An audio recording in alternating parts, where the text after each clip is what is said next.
जी, देखें इमरान खान साहब ने जैसे ही आज कोर्ट से हाथ मिलाने की बात की, उनको कहा कि आप मुज़ाकरात के लिए कोई नुमाइंदा मुकर्रर कर दें। तो तब फिर हैरत में थे कि ऐसा क्यों कहा गया है या ऐसा क्यों किया गया है, तो उसके पीछे असल कहानी जो है वो खुल के सामने आई है।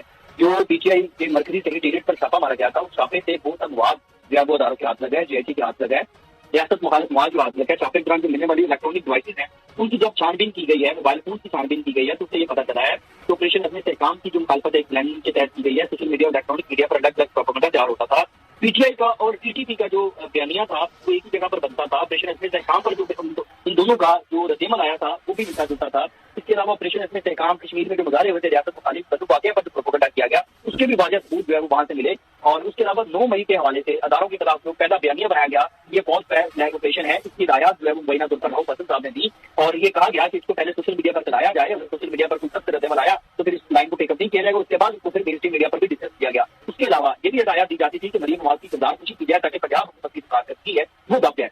इसके अलावा वहां पर जो जो जेआईटी को राय के मुताबिक जो मवाद मिला है, तो वहां से पता चलता है कि साफियों के खिलाफ भी पेशगोई की जाती है। और एक जो सबसे तशवीशनाक जो एक खबर है जो राय से के हवाले से हमारे पास पहुंची है, वो ये कि राउफ हसन की जो है भारतीय सहाफियों के साथ की गुफ्तगू होती थी, उस गुफ्तगू से ये पता चलता है कि ऐसी गुफ्तगू की गई कि जैसे पाकिस्तान में कोई खूनी इंकलाब आने वाला है। और सबसे तशवीशनाक बात है कि पाकिस्तान में पाकिस्तान के जो दो एक हैदर मेहदी हैं और आदिल राजा है जो भगोड़े हैं और जिनका कोर्ट मार्शल हो चुका है, उनके साथ जो है वो रवाबत जो है वो राय के मुताबिक जो है वो साबित में उनके साथ भी राब्ते में थे। आपको पता है कि वो पाकिस्तान के खिलाफ एंटी स्टेट जो है वो कंटेंट वहां पर बैठकर बनाते हैं। और ये भी बताया गया कि जो हैदर मेहदी के साथ शानदाना गुलजार का इंटरव्यू था वो भी राउफ हसन साहब की हिदायत पर जो है वो हुआ था।